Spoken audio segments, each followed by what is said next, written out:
Good morning. No, here we are.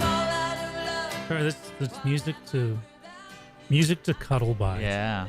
Hey. What are you trying to say, Dick? Hey. Welcome to Morning's Lone Star. That's what I'm trying to say. We are broadcasting live, Facebook, Conroe's FM 104.5, 106.1, and worldwide at irlonestar.com. Welcome to today's show. It is the 27th, 9:01 right now. We're almost to the end of September, and we're saying goodbye. And we do have a special guest today. That's right. At around 9:45, we're going to have Lindsayann Anderson Lehman with Taylor Teaching LLC. I think this week has been dubbed the homeschooling week. Right. Well, I think it's done a really good job at kind of breaking out a lot of the stereotypes. A lot of people don't know about homeschooling or what it involves or just kind of defining it. And I think we've gotten a good sample this week. Yeah. We should make it official Conroe or Montgomery County homeschooling week. Have a parade next year. Yeah. During school hours. Yeah. Yeah. Cool. That's good silence. I like it. Good morning. So how are you doing? You doing all right? I'm still waking up from the air supply. Oh, you don't like that? Yeah, that was Sorry, man. Sorry. very, very soothing and relaxing. Hey, guess what? You know what? It's 69 degrees out there. It's not even 70 yet. And the high's only going to be 81 today. Cool. Yeah, they said 10% chance of rain earlier, but driving up, I mean, there was droplets hitting my windshield, and it's pretty darned overcast. So no official rain in the forecast today, tonight, and tomorrow, but Saturday through the early next week, maybe some thunderstorms, and highs getting nowhere near 90 on all these days. Well, there you go. It's going to be a kind of an open the easy- windows, air out the house. A little stuffy in here. Huh. It's all the hot air we blow on a daily basis. Yeah. It's that low pressure hot air. But yeah. So since yesterday, doing anything cool? No, got a little work done. Actually enjoyed a evening at home with the missus last night. You know, I wasn't usually I'm running around going to rehearsals or something like that. I was actually able to hunker down, watch a couple of episodes of The West Wing, cooked a that Hamburger helper. No, it wasn't hamburger helper because we're trying to do the low carb thing. Do you know I've lost 14 pounds? I thought it was your hair. Well, that probably helped. That's probably worth 3 or 4 pounds right there with my haircut. But it wasn't hamburger helper, although I miss hamburger helper tremendously. It was the I always feel like hamburger helper needed a little bit more help. I mean, like, I know when I made it in college, I'd always add jalapenos or I had to add something to it. Well, hamburger helper is the baseline. It's, you can just cook it as the box tells you, and there you go, or you can experiment with it. Now, I went the other Americana route. I took the chicken thighs and put them in the casserole dish and then covered them with Campbell's cream of mushroom soup and baked that. So do you brine your chicken at all? Usually I do. This time I didn't. I was lazy. I just kind of threw it in the raw chicken in the casserole dish, and it cooked and did just fine. But next time I'm gonna brown the chicken. I'm trying out the Instapot we got. The what? We got an Instapot, which is a brand. Oh, I thought it was a drug thing. It's like a pressure cooker. Oh, okay. So I've used it before with my mother, but she's always the one that was in charge. But now when I'm cooking it, it's like every recipe I've ever known in a crock pot is shortened by like 2/3.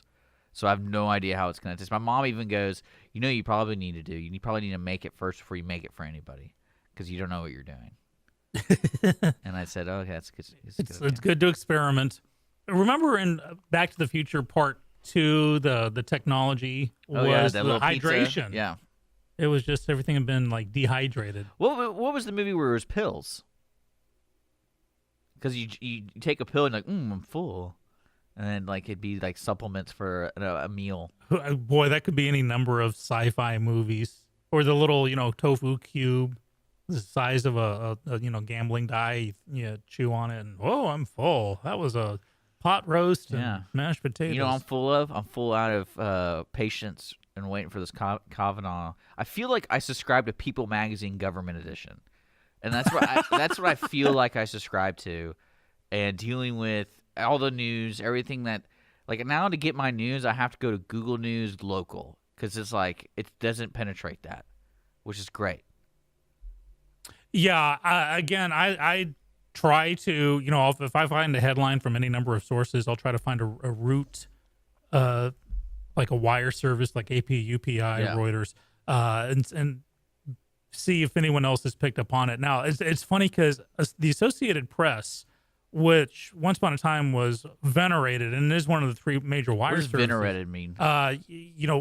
Revered in a venerated. But when venerable, it's like in an Arnold Schwarzenegger movie. Yeah, it's like because of its age and wisdom and stature, it should be respected, kind of thing. Whatever. But they put out kind of a catchphrase today, which was, will the Kavanaugh hearings end up just like the Challenger explosion, the JFK assassination, or the World Trade Center, a where were you moment? And that just... Well, Missy, or one of our listeners, says she's simultaneously watching it. So, Missy, if you're listening right now, please say yes or no. Do you usually watch confirmation hearings? Yeah, when's the last time the confirmation hearing was done? Well, like I said, I feel like I subscribe to People Magazine, and voluntarily too, by the way. Like, it just hits me. Right. And I'm like, I don't know if I really care about this stuff, even though all the sensitive talk about it. But like, it just kind of weirds me out that the world wants me to be consumed by this. Well, here's the thing. Where was this with Gorsuch? I'm sorry, I can't. Neil Gorsuch. Well, I mean, the only theory, and it's going to sound horrible, is this is like tactics are being planned out. Shadow government tactic kind of thing. Like, when I say shadow government, it's not shadow government. It's like, it's kind of like that Feinstein woman saying, Kavanaugh should provide proof that he's innocent instead of vice versa, like the other way around. Yeah, that's where it's become right now. So many friends on Facebook are just basically, I saw a meme going around from several female friends who posted, unless you're a female who's been sexually harassed, you have no right to determine how long it takes to report sexual harassment. I have to disagree with that. Can I tell you something that's crazy? Sure. Holly told me it's not secret, but told me something happened to her at work. And I go, well, how do they handle it? Where work said go to HR. Like, no one called the police. No one did anything. Well, it depends if it's a criminal activity or not. Well, it was harassment from a patient's father. And she goes, it's really strange because now hindsight, I'd go to the police because they didn't handle it. They just said like, oh, this is what we'll do, a file report and all this kind of stuff. Because I have dinner with my parents every Wednesday. Mm-hmm. And I was asking them, I was listening to a debate back in 2000 with Stephen Fry and the Catholics. And basically the debate question was, is the Catholic religion or the Catholic Church good for humanity today? And it was really interesting. I learned a lot of history. Wow, that's a deep one. Yeah, and Stephen Fry was talking about it, and I don't know if you know who Stephen Fry is. Oh, absolutely. But he brought up a good point about, why in any institution where you allow this kind of behavior to continue. And that's what kind of every time I hear about, especially this Kavanaugh thing, it's almost expected that if one person comes out, there's going to be a Rolodex almost. Mm-hmm. And that's what's kind of crazy to me because it either helps or it doesn't help. Kind of like it helps in the outrage of Bill Cosby. But like, remember Tiger Woods? Mm-hmm. When that happened, like half of those people didn't really happen. Right. That's why you have to separate the wheat from the chaff. That's why I have an issue with that meme that I was just talking about. Basically, if you're not a woman who's been sexually harassed, you have absolutely no right to. Well, can you imagine being? It's like saying if you don't pay taxes, you have no right to say how taxes should be spent, or if you don't have money, you have no right to say how the government should spend money. It literally makes no sense to say that. I don't have to be. Then why do you chastise like Obama's wife saying that you don't have to be educated to vote? No, that's just I think she can say that. I'm not saying you can't. I'm just saying I disagree with that because, yeah, you have the right to vote, but to have a president, a former first lady. Well, let's have a leader say something along the lines of don't worry about learning. Yeah, basically education. But she didn't really say that, though. She just said, I think, because I looked it up a little bit, mm-hmm. I felt like she was just saying, don't put any pressure on your ability to vote, just vote. Because a lot of people do that. They make excuses where it's like, oh, I don't know what's going on, so I'm not going to vote. No, absolutely fair enough. So that's the way I felt about that comment. But wasn't the quote, you don't have to know nothing about nothing? Yeah, like saying, that's, to me, it's a strange way of saying don't worry about not knowing anything. You just need to go vote because maybe that sparks, for next time I'll be prepared. If that's what she meant, I'll be for it, sort of. But, Well, I mean, but I my think it's stance is one should absolutely vote. You have the right to vote. If you have the right to vote, which means if you're a U.S. citizen. But I encourage you to know what you're voting about. And that's my only stance on that. Yeah. Well, like what's interesting to me, especially and I love Misty interacting with us on Facebook Live. I got to ask you, Misty, does this any way influence you and your decision making on voting? Because I know some people have been saying that this is kind of upsetting them that the Democrats have this angle to use this kind of behavior, or is it something that because at one point, when does it get crazy and when does it get actually resolved? When he brought up that example, that Roy Moore thing, that guy from Alabama who everyone cared about for 3 days. What happened to those allegations? Is it, nothing so far from what I'd seen. No one filed a police report. Nothing's really come forward or gone to bringing this person to justice who's been accused. Does that make sense? Yeah. So that's one thing I'm kind of I wonder. That's what I tell you. My idea, if I had, that startup tech money from Google, I do a website called thefollowup.com, and it'd be the timeline of the story. And I would always include crazy headlines from CNN. Well, the crazy headlines, there's no dearth of them, believe me. And I've been kind of reading comments and catching up. First off, thanks for the remark on the haircut. Yes, Skippy got his biannual haircut because he's in a play set in the 1960s. So the next will be what's left of my beard. I also have to agree with listener Misty on the reason why this is such a hot button topic. Absolutely, because for decades, those women, but men too, but predominantly women, who have been harassed, have been shamed and silenced and suffocated, is where it is to come forward does put your life on display. And absolutely, that's why it's gotten as far as it did. So that's what it was. What it is now is totally different. Also, that doesn't mean false accusations with political reasons behind them. Personal. Again, a lot of people taking this so personally. Again, with this, if you're not a woman, you have no right to say anything about women's bodies or choices. And I don't understand that's going so far.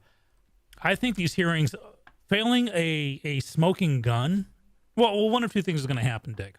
Either Kavanaugh is going to get confirmed, and the vote's tomorrow, and that's when they finally told Ford come today. Could there be a People magazine kind of full stop? Oh, we have proof, the smoking gun. If there's a smoking gun and it hasn't been presented yet, and they're saving it for today, I have to question I question so many motives. Take the Kavanaugh hearing and put it in any other judicial, local court, that you have an allegation that may or may not be outside of, if it's not outside of a statute of limitations, that's the question, why wait 30 some odd years?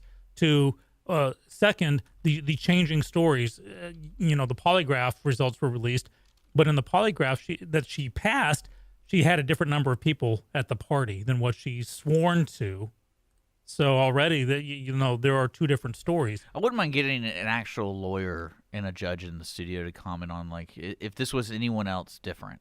If it wasn't Judge Kavanaugh and it wasn't this lady, how would this have been handled? Well, based on the instructions I got from the judge, based on the instructions I got from the judge for the jury I was on a week or so ago, that actually changed I was leaning towards one way on my verdict, because there was something said on the stand that directly contradicted what was said on a videotape, but that wasn't under oath. And we asked the judge, what happens if someone says something on the stand, but the same person says something different on tape? And the judge said, you can treat it however you want. And I realized, okay, two different stories were being told essentially under oath. Therefore, that was no longer a credible witness.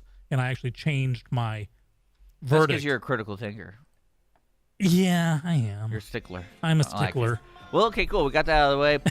But do stay tuned in, and we want to give updates if anything happens. If there's a smoking gun, if the first whiff of actual tangible proof, I'll be the first one talking about criminal charges or I think or you whatever. shouldn't be because you're not an authority. I mean, you can have your opinion. No, but, absolutely. I mean, you should be outside the building now. You shouldn't be inside the building. No, I'll be outside the building. I think you have something better to do with your time. If you're outside the building, go do something else.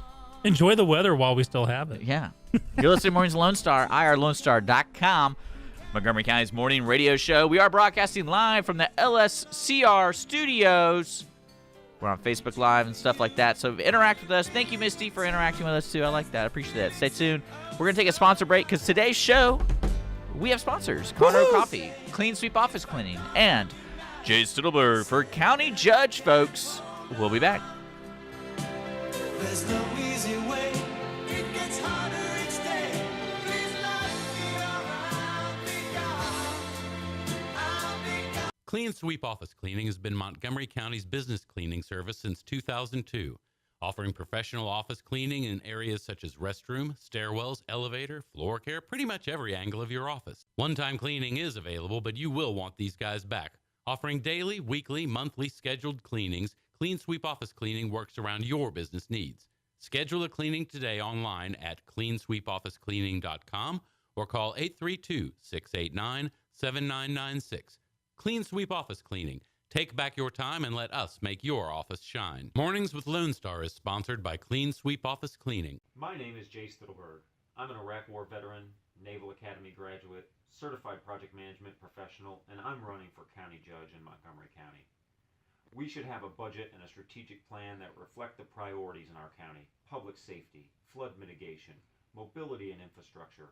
I will build trust in our county government through transparency and accountability, representing every resident in Montgomery County. I'm Jay Stittleberg, and I'm ready to work for you. Conroe Coffee is a local coffee shop located in the heart of downtown Conroe at 206 North Main Street, Conroe, Texas.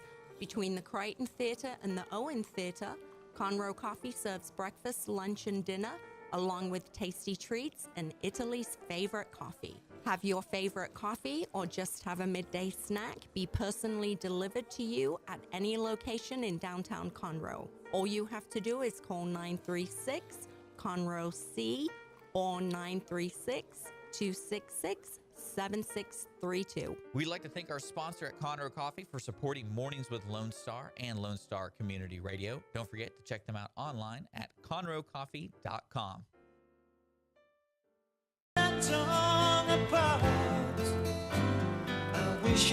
Welcome back. Mornings Lone Star. Lone Star Community Radio on Facebook Live. Check us out. Interact with us. You know, it's 9:20 right now. We have a special guest coming in at 9:45 with Taylor Teaching LLC. There you go. So we're going to learn more about that. Stick around. We're just kind of shooting the stuff. I need to come up with more phrases instead of shooting the stuff. So help me out with that. What's another cool, kid-friendly phrase of just kicking back, talking, drinking some Texas Chewing iced the tea. cud. Chewing the cud? Chewing the cud. That sounds dirty. But, well, welcome. I know we were talking about the Kavanaugh and, accusations and all that kind of stuff. And, again, just get one of those police cameras. I'm pretty sure they're not using them. So There we go. I can't help but just smile that if Kavanaugh is actually guilty of doing these things, the foresight he showed in that the only women he apparently did this to were Democrats. Yeah, I mean, I'm not really. You know, that even when he was 17 years old, he knew not to mess with the Republican woman. That's all I'm saying on that one. That shows amazing foresight. Hey, something else is happening in Washington today. Oh, good. No, Rod Rosenstein is he's been summoned to the White House by President Trump. You guys remember the other day, the media. How does that come to you? Is it like a process server like Rick Sellers? And he's like, here you go, you've been summoned. Yeah, I saw that post. The reluctant cowboy I think he's able to or about able to serve you papers. My dad made a good joke. He's like, I think he should start taking notes and writing a book. Is that what he's doing? Is that because he's like, be a process server? It's like, he's like, but that's pretty interesting, You're right. People I've served. But yeah, remember the other day, it was, Rosenstein on his way to the White House. He's going to get fired or resigned. And, again, People Magazine. But what it was a prearranged weekly meeting. And so that became much ado about nothing. But then it was on Thursday, today. He has been summoned to the White House. If you recall, I was saying I would very much love for Rosenstein to leave with his job to show that, you can go on and get called up on the carpet, basically be told, determine what happened, get his side of the story, and then make your decision based on that. And if you find that it wasn't enough to be fired for, then say, don't ever do it again. So it will be interesting. But yeah, that will be sandwiched in. So this is going to be a big news day later on. Obviously, the Kavanaugh hearings are happening right now. I believe Professor Ford is already reiterated her public statement that she already released a day or two ago about what she was going to say. And then, but interesting that none of the Senate, the quote, old white men in the Senate, they're turning their time over to this female who's a female attorney who's a specialist in cases like this, accusation of sexual assault. That way, none of them can be, shown on TV beating up a woman. A lot of it's cosmetic to make it look good for the cameras for campaigns coming up. Part of me is like, It's kind of a shame that these guys are kind of afraid to go on the record. They're not able to do their job. Since when can a Senate subcommittee not be able to ask questions of a witness, especially just because of their gender? This again, the rules have been changed. Well, my advice is if you're a woman and you want to run for something, now's the time to do it.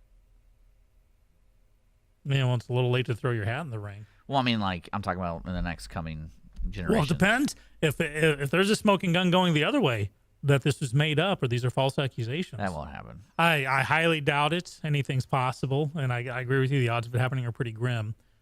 But I think it's probably mainly because when stuff like this happens, it's all understood. I bet there's not like a paper trail. I think it's all like, all right, I smell what you're cooking, and they're just going to go with it. One of two things is going to happen as a result of today, with the vote slated for tomorrow, barring, of course, any more surprises or, we have this witness. It's either Kavanaugh is going to be confirmed. Okay. Well, I want to follow up because I asked a question for Misty, one of our listeners on Facebook, and I asked her about how does this influence you as a voter? And she said, at this point, as a voter, I feel like I have my back against the wall, the lesser of two evils. So, which is, to me, understandable, but I always felt when it came to the lesser two evils, you don't have to vote for them. You can write in stuff. Well, this is not a vote. This is an appointment. No, I was talking about how does this situation influence you as a voter? Oh. Well, I think people have always felt that. I think it's been a long time in the real world. Now, in TV shows, it happens all the time where you have the president who's awesome, President Palmer from 24, President Bartlett from West Wing, where, golly, we'd like this to be the real guy. For decades, we felt that we're voting for we tend not to vote for someone. Maybe we're voting against the other person, or we are voting for the lesser of two evils. I think there's absolutely nothing new with that. And it's a sickening feeling. We shouldn't be. We should have nominees or candidates who are inspiring, who's like, this person can do the job, not at the expense of the people that just agree with him or her. They can't do the job. But with that, either Kavanaugh's going to be confirmed. And I believe, he'll be confirmed, which will kind of even out the hysteria that's going on right now. And I think with him, remember, 27 years ago, these exact same things were being said about Clarence Thomas. Well, I even asked my parents about that because I was like, "What was it like during that time?" And she's like, "Oh, it was." My mother said like it was somewhat similar, but not to the constant speculations and things like that. And she said the worst thing about it was every time Clarence Thomas ever did anything, from that point on, they mentioned her. Mm-hmm. So but it's been 27 years later. No, like even today, if he said anything, someone in the newspaper would bring up what happened. And unfortunately, you can't say Monica Lewinsky without it. We can't say Bill Clinton without Monica Lewinsky. Well, no, because some people try to separate that. But is it wrong to think that of people of since that was 25 years ago? Is it wrong to say because I immediately asked how much money do you think she's worth today? Anita Hill? Yeah. Oh, with the speaking circuit and stuff, a bit. Well, I mean, from the situation. I don't think she went out to get like Wheaties endorsements. Well, I mean, you well, know. because I know it sounds horrible to think of, but if you had a realistic conversation with her, could you ask that person, like, did you benefit from being in the spotlight Financially. I'm sure she did, but I can't even. I couldn't hold that against anyone. People need to make money, and basically you're paid what the market will bear. And if people feel that she's worth a $500,000 speaking I'm gonna look engagement, at it out real quick. go for it. But 27 years ago, the same arguments are being thrown out. Roe v. Wade is still, fine and dandy. So after 27 years, so I think we'll find if Kavanaugh on the bench, if it's more of the same, then hopefully things will settle down. Or conversely, he's not confirmed, in which case I would bet my bottom dollar that the next nominee would be Amy Coney Barrett, who was already like the number 2 choice. And I think at that point there would be a sail through on the confirmation. So Interesting stuff. Yeah, we'll see on that. But I think that's it for, barring any shock revelations that hit the wires. I think we're kind of Washingtoned out this morning. What do you think? Oh yeah, I wanted to talk about how a listener actually listened to our advice. Is they remain anonymous when they won the lottery here in Conroe. An anonymous Conroe person won $1.1 million. Yes. And see a lawyer, get a trust set up, and that way you can keep the money. I think that's what they die. did. They remained anonymous, and the minute you sign it, you're stuck with that. So before you sign it, before you turn it in, go see a lawyer. My favorite was every time someone wins the lottery, they always say where they won it at, as if like that's the magic place. It was one at the Speedy Stop store at the North Loop 336. So, I mean, is that why people like that stuff? Where it's like, oh, I have to go back there to buy a ticket? Well, some may view it as a lucky thing. Now, don't forget, that store gets 1% or 10% of the winning number. 10%? 1%. I doubt it's 10%. No, it's a big amount for a huge payout. It may only be 1%, but even so, think about it. That's what, $100,000? Well, somebody in Houston also won, and they won $5 million, but from another scratch off. So wow, that's pretty cool, though. That is pretty cool. That was 9:29 on the dot. I think we should take a break. I think we have our guests coming in pretty soon, and we also got some local things to talk about. Okay. Well, we also have our guest at 9:45. Mm-hmm. So I think she's here. I think someone's outside. I think someone's lurking outside our door. You're listening to Mornings Lone Star, irlonestar.com, and Conroe's FM 104.5, 106.1, broadcasting live from the LSCR studios. Should we be getting ready for rain? For rain? Yeah. Yeah. Yeah, I'm just kidding. Always be ready for rain. Looking outside. We'll be right back. Mornings Lone Star. know you had to, but what else can we do? Tormented and torn. Clean Sweep Office Cleaning has been Montgomery County's business cleaning service since 2002, offering professional office cleaning in areas such as restroom, stairwells, elevator, floor care, pretty much every angle of your office. One-time cleaning is available, but you will want these guys back. Offering daily, weekly, monthly scheduled cleanings, Clean Sweep Office Cleaning works around your business needs. Schedule a cleaning today online at cleansweepofficecleaning.com or call 832-689-7996. Clean Sweep Office Cleaning. Take back your time and let us make your office shine. Mornings with Lone Star is sponsored by Clean Sweep Office Cleaning. My name is Jay Stittleberg. I'm an Iraq War veteran, Naval Academy graduate, certified project management professional, and I'm running for county judge in Montgomery County. We should have a budget and a strategic plan that reflect the priorities in our county: public safety, flood mitigation, mobility and infrastructure. I will build trust in our county government through transparency and accountability, representing every resident in Montgomery County. I'm Jay Stittleberg, and I'm ready to work for you. Conroe Coffee is a local coffee shop located in the heart of downtown Conroe at 206 North Main Street, Conroe, Texas. Between the Crichton Theater and the Owen Theater, Conroe Coffee serves breakfast, lunch, and dinner, along with tasty treats and Italy's favorite coffee. Have your favorite coffee or just have a midday snack be personally delivered to you at any location in downtown Conroe. All you have to do is call 936-CONROE-C or 936-266-7632. We'd like to thank our sponsor at Conroe Coffee for supporting Mornings with Lone Star and Lone Star Community Radio. Don't forget to check them out online at conroecoffee.com. I'll be gone. I know how to love. I'm so lost without you. I know Welcome back. you're right. Believing for so long. I wish I still smoked. That way I could whip out my Zippo and do the whole Zippo thing. Again, I don't see why you can't carry a Zippo on you. You don't have to smoke.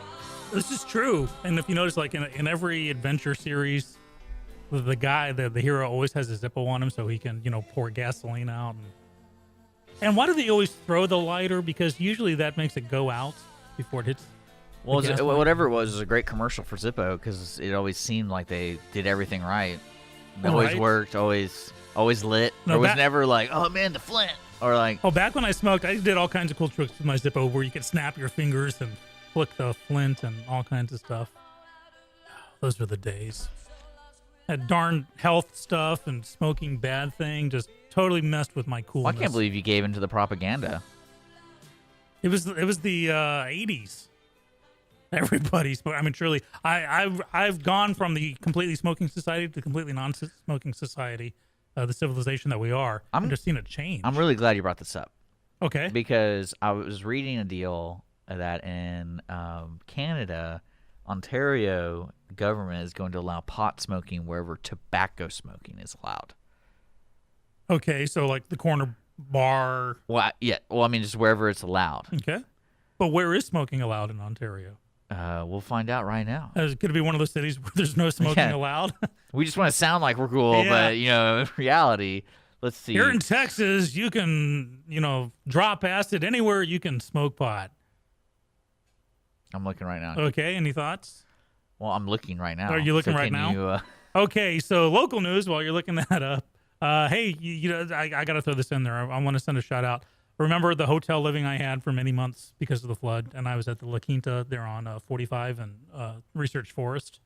And the missus and I would eat at that Denny's all the time. Well, apparently last night, early this morning, that Denny's was robbed. SUV tried robbing them, took off, cop chase. They crashed around JFK Boulevard near the airport, and they're still on the loose, but cops have found backpacks and a cell phone. So I want to send a shout out to Angel and Debbie and the other ladies who took care of Mrs. Skippy and I for so many months at the Denny's. I hope you weren't there that night, and I hope no one got hurt. But have I killed enough time? Did you find it? no, it's weird. The only thing I've seen that they just won't let you do it while operating a vehicle. Okay. That's the only thing I've seen. So What, smoking a cigarette? no, smoking pot. Smoking pot. You can't smoke pot while operating a vehicle. Okay, like a so boat or anything. Getting back to the original thought, so Ontario or Canada says that you can now smoke pot anywhere you can smoke a cigarette. Yeah, I think it's more like just walking the street. Okay. So Now, I remember back in my smoking days, the big thing was secondhand smoke. Wait staff could get cancer from secondhand smoke in a bar. It was a huge health thing. And that, in fact, that was the thing I think that killed smoking, pardon the pun, was how it affected those. A lot of time we smokers would say, come on, we're killing ourselves. We have that right. But when secondhand became a thing and it was like, well, you could be killing other people, I think that helped the dearth of smoking. So could there be something comparable? What's it called? Secondhand high or something? yeah, contact high. Contact high. Okay, I think I'm finding it. Okay. I found where you can't smoke in Ontario. Where can you not smoke in Ontario? You cannot smoke in outdoor patios, child care facilities, motor vehicles with children inside, enclosed workspaces, smoking shelters.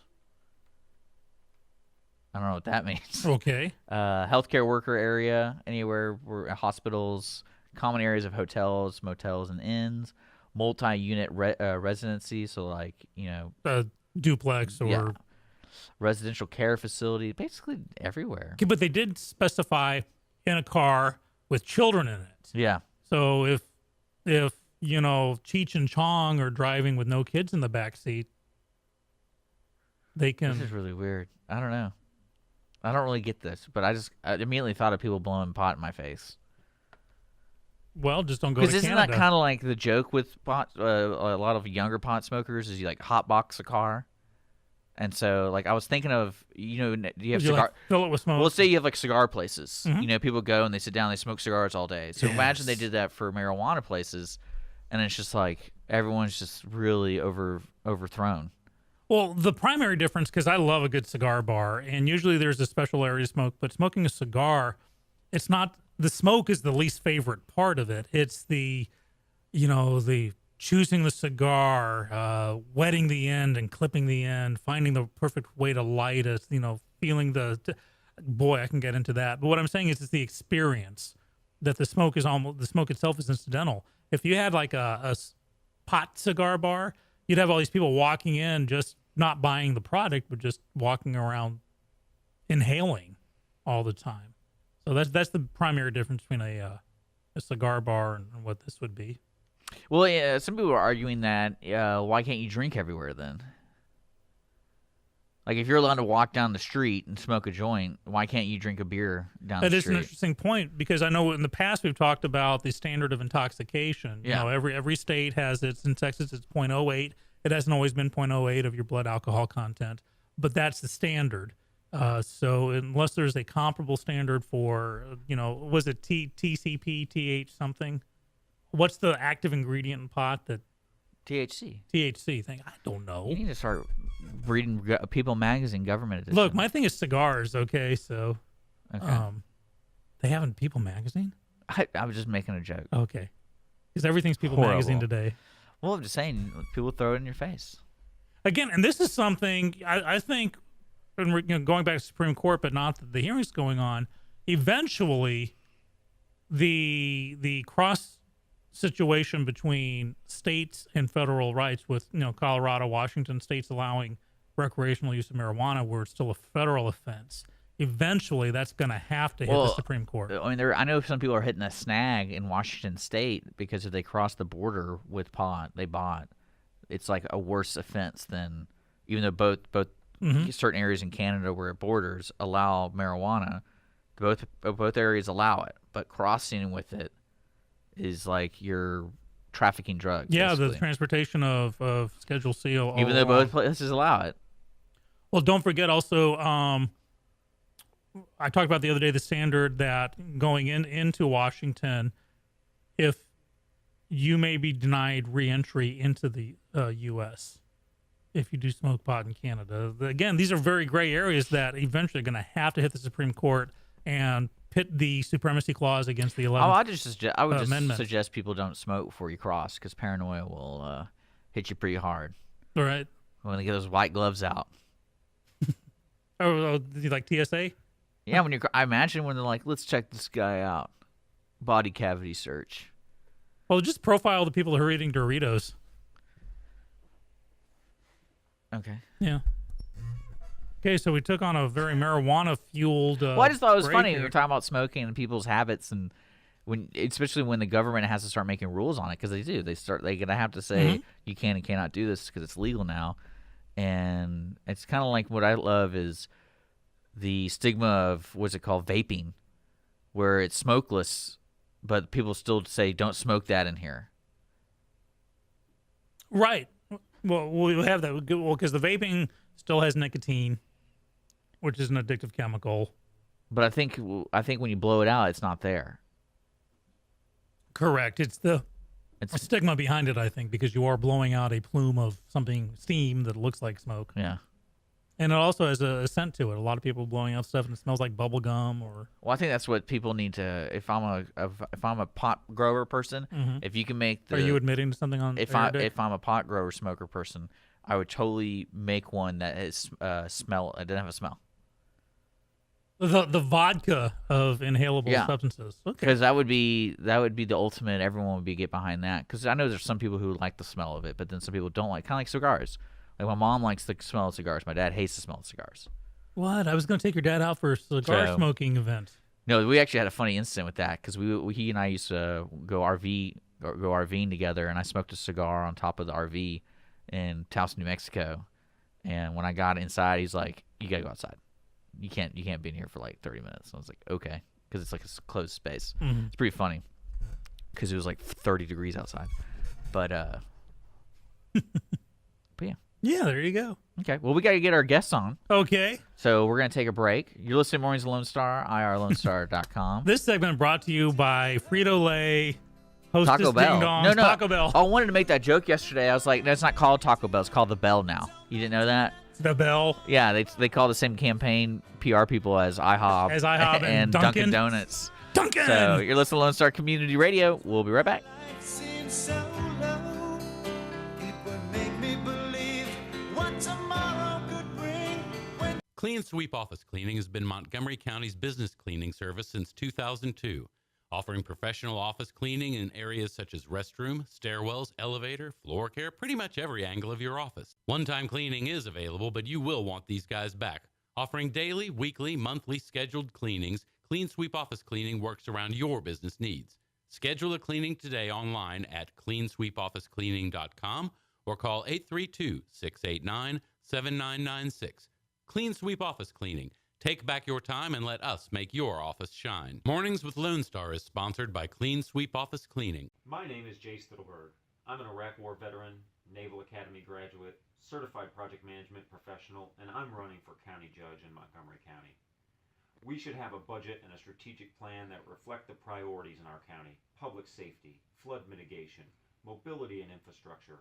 I will build trust in our county government through transparency and accountability, representing every resident in Montgomery County. I'm Jay Stittleberg, and I'm ready to work for you.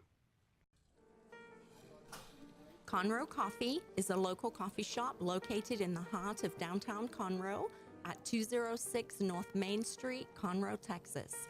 Between the Crichton Theater and the Owen Theater, Conroe Coffee serves breakfast, lunch, and dinner, along with tasty treats and Italy's favorite coffee. Have your favorite coffee or just have a midday snack be personally delivered to you at any location in downtown Conroe. All you have to do is call 936 Conroe C or 936-266-7632. We'd like to thank our sponsor at Conroe Coffee for supporting Mornings with Lone Star and Lone Star Community Radio. Don't forget to check them out online at conroecoffee.com.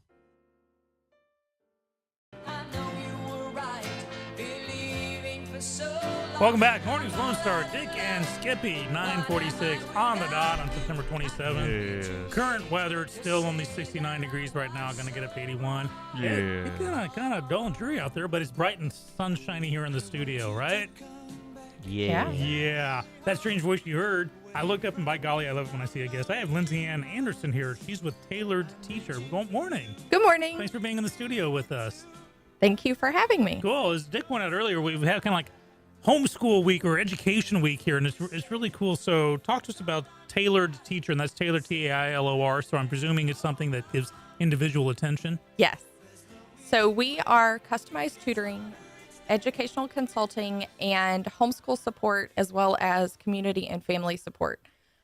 We kind of do a little bit of everything in education. I was a public school teacher and then didn't love that. And I love working more with students and families. And in public school, there's a lot more than that. So we started as customized tutoring, and then we had homeschool families that found us and they said, "Oh, would you do classes?" And we said, well, we'll try them. And then we've just kind of organically grown into doing tutoring, homeschool support, and all kinds of community events. Awesome. Now, one thing I've noticed, because you said you're a former teacher, and this is not the first, and I've noticed a trend, and I think it says something about the whole homeschooling milieu, that you have a lot of homeschooling educators now who are former teachers. So they went from public school into homeschooling, but I've yet to hear of someone who was a homeschooler, like a homeschooling mom, and say, I'm not getting anything out of this. I'm going to become a public school teacher. It seems to be kind of a one-way track. Is it really like a move up when you... It's kind of hard to say, because I actually have a friend that was homeschooling, and she was a former public school teacher, and she did go back to public school. So I think it kind of depends on what your goals are and kind of what your family needs. But for me, I will say it definitely was a bump up, because I have so much more freedom in what I'm doing, and seeing that freedom for other students as well, I think is like a huge difference in comparison to what I was doing in public school and having to meet other people's expectations so much. Now, obviously, with like homeschooling and possibly tutoring, you have to, I guess, graduate with the standards that the state would accept. Yeah. But does that include, because I'll go out on a limb here, I'm not a fan of standardized testing at all, period, end of subject. So if you do the homeschooling route, are you stuck with that as well, or are there options? So Texas is one of the most lenient states for homeschooling, actually. Really? There are no requirements other than providing a very basic curriculum. And now let me be clear. I don't mean no requirements as in like you can't do anything, but in comparison to other states where the state checks with families every school year and things like that, they don't do that here in Texas. So families don't have to do standardized testing. You don't really have to adhere to what your child would be doing in public school, but at the same time, you can participate in as much of the traditional schooling kind of stuff, like do the field trips and do the things that kids would do if they were in public school. But no, you don't have to do standardized testing. And only if you do the online programs accredited by the Texas Education Agency do you have to adhere to any of the standardized testing requirements. Every other homeschool program offered online or nationwide doesn't require that. Cool. Now, let's talk about Dick here, because Dick's going to get married at the end of this year. Kids will be right around the corner, I'm sure, because he's young and lusty. Sell him on the concept of what should he be looking for in future education? Oh my gosh, there's so many things. Can I send my kid off? Well, I mean, I guess if you wanted. He thinks Hogwarts really exists. Is that kind of place exists? Now, if Hogwarts existed, then like yes, you should sign your child up today so that they're like ready to go when they're old enough. But unfortunately, no. Otherwise, things that you really want to look for in education kind of vary depending on what your family is looking for. So like if you have a child that's really creative, you're going to look for a school that has an arts program. Well, what I want to do is I want to send my kid to a place where it enables him to do anything he wants and can get away with anything when he becomes an adult. Because I feel like certain people fall into that category, but how do they get there? Like that. I don't think that's school. I think that, I mean, you could do that as a parent. Like you could totally instill those values. It doesn't matter where you send them to school, Hey, you're free to do whatever. And then you're the parent that shows up to the parent-teacher conference and yells at the teacher. It's not more of we want them to do whatever. It's more of the chance of a consequence is nil because of, who they know and what they're doing. Oh, well, I mean. Just send them off to Yale. Is that what it is? Is that where I need to send them? Yeah.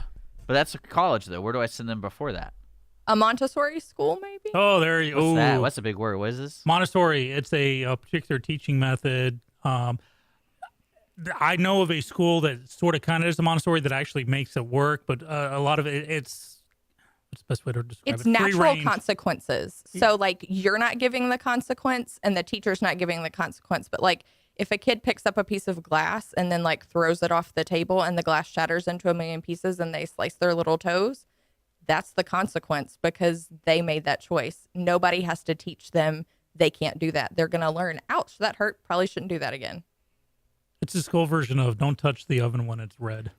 They actually have that? That's a real place? Yeah, Montessori. It's a method. Uh-huh.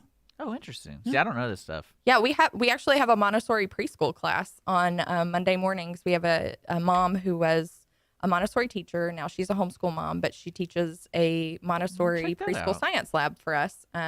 It's a really cool method, but it's very much like your kids kind of learn on their own, and it's not you telling them, no, you can't do this. Well, because I've always felt in education, there's certain, I would say, classes or topics that need to be taught discipline, kind of like math. I felt like math was a big one in me because I couldn't learn that on my own, and I needed to know disciplines to do math. Right. Like, how to multiply in your head, how to count on your fingers, like those kind of disciplines. But, other things, like PE. Art appreciation. I'm just kidding. Oh, Art appreciation, that should just, why even bother? No, I'm just kidding. But, with Taylor teaching. Teacher, sorry, LLC. Yeah. With that, is it something where today's big argument is, what's it called with the education system where, like, they teach that certain type of math now? Common Core. Common Core. Common Core. I saw that a couple times, and I did not understand it. Now, I'm not saying that's wrong because I don't understand it, because when I first learned math, I didn't understand it, so I can't knock it. But why all of a sudden change something? Was there something, like, when you're doing your curriculum and things, is it something that you notice over generations, like, oh, this isn't penetrating the kids, this is not working, this is... Yes, we do notice that, but I will say that's not the trend in education, and that's not often why changes come. Well, yeah, that's why. Because when I saw Common Core and knowing how to do basic math and algebra, I was like, this isn't going to work. Yeah. Because this is just like adding more steps to get to the end. Yeah, we are very much about changing where the student needs it. But unfortunately, I was talking about this with one of our tutors recently. So what is taught in schools and how kids learn how to do stuff is so different from what we learned how to do and how we teach some stuff. So it's like, well, let me show you how to do this in a way that you're going to solve it, but then let me teach you how you have to do it in school too.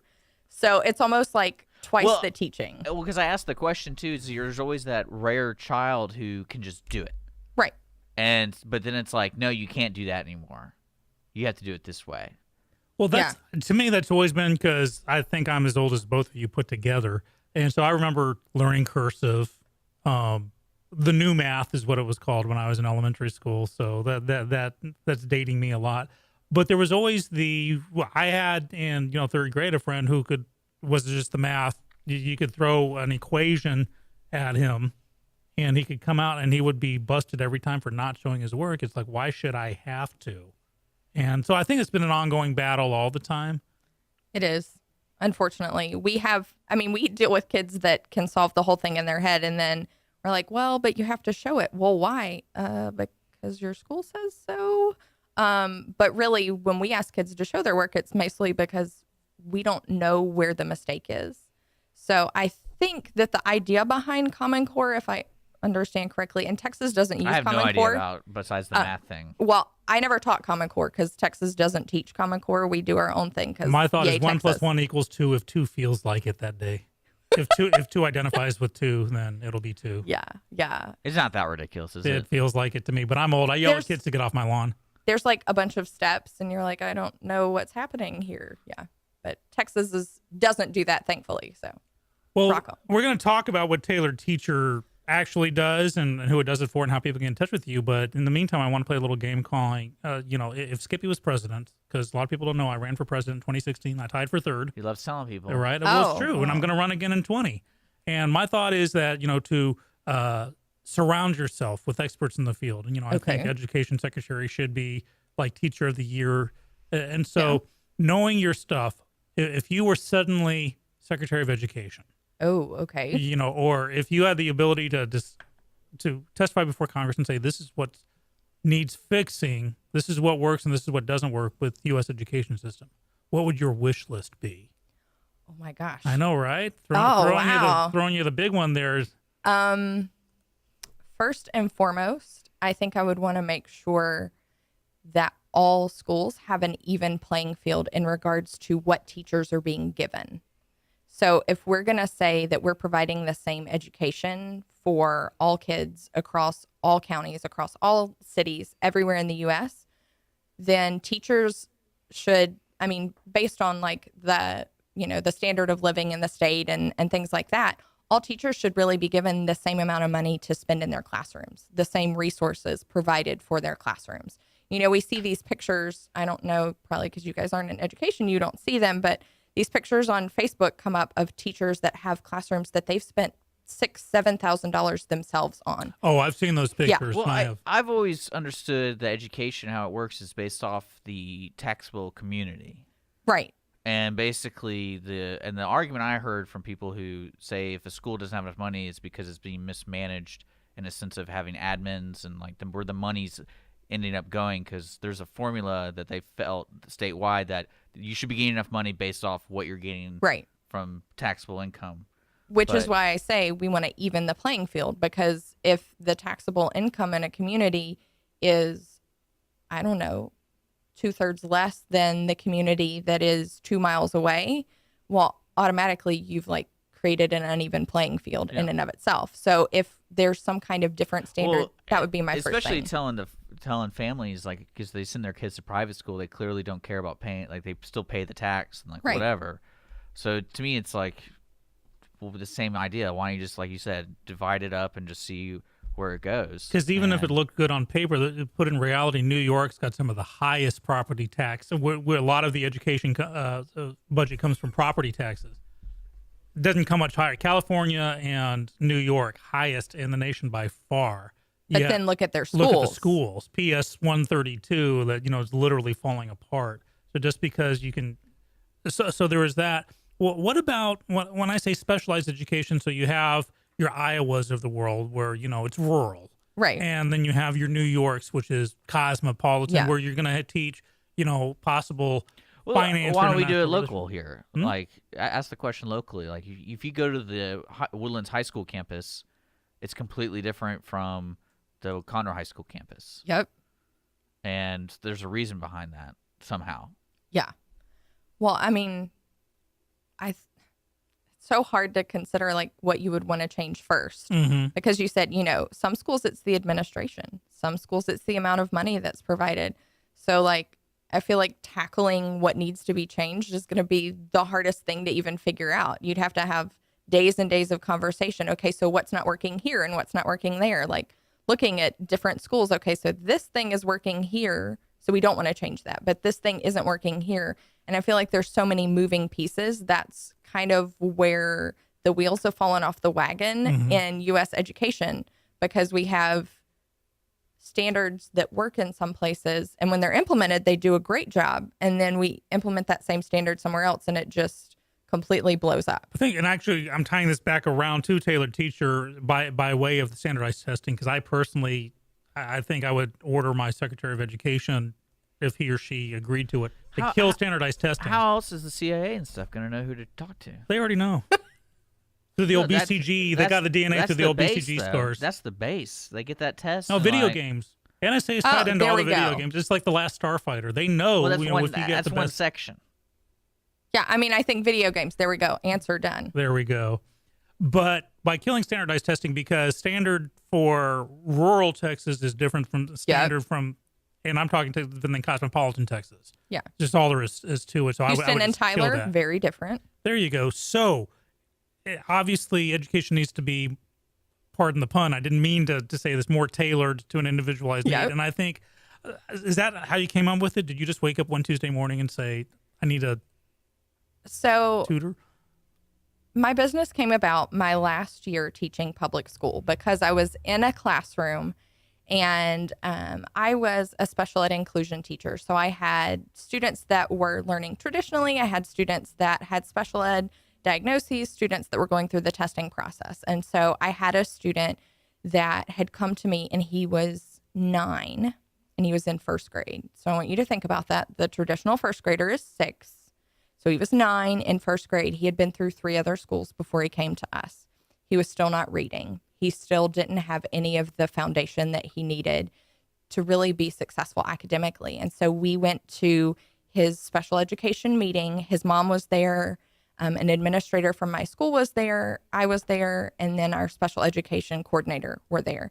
And so I came with goals based on what I had been doing. This was in, I think, November. Yeah, it was in November. And so based on what I've been doing since August, I had goals for what I thought would be good for the rest of the year and then for the next school year. Unfortunately, my administration had come with some goals too. Let me say, my administrator had never met the child, didn't know what he looked like, didn't even know anything about him. So I list my goals, and then he says, well, I don't think those are rigorous enough, and they're not going to be successful for what the child needs. And without thinking, if you know me, you know that I sometimes get a little feisty. And so without thinking, I said, well, do you even know the child? If you came in my classroom today, could you identify him? And he kind of paused for a second, and he goes, well, that's not what this is about. And I was like, whoa. If that's not what this is about, then I'm doing the wrong thing with my life. So I went home and I said, I think I'm pretty much done public school teaching. Now, of course, I finished the year and I did what I needed to with my kids. But when I realized that I cared more about individual kids and their families, something better. Yeah, I was like, there's got to be another option out here. So I did some research. I had done some tutoring before. And so I thought, well, I'll give it a try, blah, blah. Didn't think that I would grow into this business that does so much more than tutoring for kids. But yeah, so that's where it kind of came from, tailoring to students' needs and realizing that in public school, I was being asked to uphold a standard that was, 1, not realistic, and 2, wasn't in touch with the actual kids. So who's your typical, I don't know if you want to call it patron, client, customer, so whomever comes to you, what is offered? What is the typical need? So typically students that come to us are students that have learning disabilities, kids that are on the autism spectrum, behavioral disorders, or kids that are just chronically academically behind. So our traditional clientele is usually a family that has been through some other tutoring or has avoided tutoring because they thought, well, this, the child will just grow out of it or whatever. Or they were diagnosed at age 2 or 3 with a disability and families are looking for more options. So really it's a family that's struggling to meet that education need at home is our traditional client. Do you take students up to a certain age? Like if you made it to 8th grade, you're kind of on your own, or do you see them all the way through? We have staff that can help students pre-K all the way through college. We actually had a college. Yeah. Oh, okay. We had a college. We have 2 college students right now. We had one that came to us over the summer. We have one that started with us in high school, and she's now in nursing school at Baylor. We're not helping her a whole lot. Mostly what we do for her is she contacts us and she's freaking out about a test. And we're like, hey, so what are those steps you did in high school to like be successful on a test? Oh, well, I need to write out my notes and blah, blah. She'll go through all the things. So, yeah. Well, that's great follow-up on that's encouraging to hear. So it's not, you're just not booting them out. No, we don't like throw them to the wolves like, oh, you're 12, bye-bye. Now, does Tailored Teacher is there like headquarters central? Do you go to them? How does it work? So all of our tutoring is done in-home. We go to families anywhere from Katy to Kingwood, Bel Air to Conroe. Sorry, guys, if you're further than Conroe, that's a little too far for us. But we have tutors that are kind of everywhere in the area, but we do have an office in Old Town Spring that we do our classes for homeschool kiddos, and then we do a homeschool drop-off lab. So for families that have, like yesterday, we had a mom that had a doctor's appointment, and so her kids came, brought their homeschool work, and they just did their work at our office. Cool. And then we do some monthly events and things like that at our office in Spring as well. And I love Old Town Spring. Oh, it's phenomenal. If people don't know what it is, they need to go there. I don't go on Mondays, I think. Usually. Yeah, don't go on Mondays. We tried to do a walking field trip on Monday with our homeschool. We had one kid in homeschool drop-off lab. There were literally 6 places open in the whole town, and we were like, most boring field trip ever, period. Yeah, that's exactly what he said. He was like, well, this was really boring and kind of dumb. Hey, at least he articulated it well. Yeah. I would have said this blows. And how do people get in touch with you if they want to know about your services? So the best way to get in touch with us is on our Facebook page. Okay. It's facebook.com/Tailored Teacher LLC. And that's tailored with an ED, like you would get your pants tailored. Or they can email directly to our email, which again is tailoredteacherllc@gmail.com. Our phone lines have a mind of their own. So people say, oh, we called you. Yeah, we didn't get it. So really our Facebook and email are the best way to get in touch with us. You said for the Gmail, was it Tailored Teacher or Tailored Teacher LLC? LLC. LLC, there you go. There's a Tailored Teacher in New Jersey that doesn't have the LLC, so that's why we put the LLC on everything. Well, I have friends who know friends. If you want that particular thorn out of your side, we can talk off the air. I'm just saying, hypothetically, something could happen to them, and it's all yours. So, and the educators you use, I mean, these are obviously, I guess, fully qualified and... All of our staff have to have current or former classroom teaching experience. And they have to pass an educator level background check, so not your like run-of-the-mill basic background check. And then they have to have had at least 6 months experience working with students one-on-one. Wow, that's pretty hardcore. Yeah, we don't want to send unqualified people. Well, Lindsayann, thank you so much for being in the studio. Hope you had fun like we did. And we're going to get the word out. Don't forget, people, we have been talking to Lindsayann Anderson from Tailored Teacher. We're going to podcast this later on our website. We're going to post her contact information. So get to know her. If your kids need any help, it seems like Tailored Teacher is the place to go to. Thank you. We're going out. We'll be back. Away from these long, lonely nights, I'm reaching for you. Are you feeling it too? You are listening to Lone Star Community Radio on 104.5 KCZW LP Conroe. and 106.1 KZCCLP Conroe, and worldwide on irlonestar.com.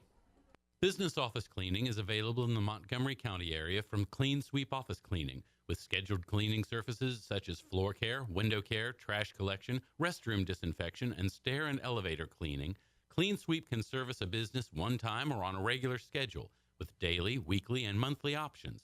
Clean Sweep Office Cleaning can be found online at cleansweepofficecleaning.com or by calling 832-689-7996. Clean Sweep Office Cleaning. Take back your time and let us make your office shine. Mornings with Lone Star is sponsored by Clean Sweep Office Cleaning. Conroe Coffee is a local coffee shop located in the heart of downtown Conroe at 206 North Main Street, Conroe, Texas. Conroe Coffee serves breakfast, lunch, and dinner, along with other treats and coffee. For more information regarding store hours and delivery in downtown Conroe, Conroe Coffee is on Facebook or by telephone at 936-266-7632. We would like to thank Conroe Coffee for being a supporter of Lone Star Community Radio and our morning sponsor with Mornings with Lone Star. Statistics show that 1 out of every 6 Texans struggles with food insecurity and hunger.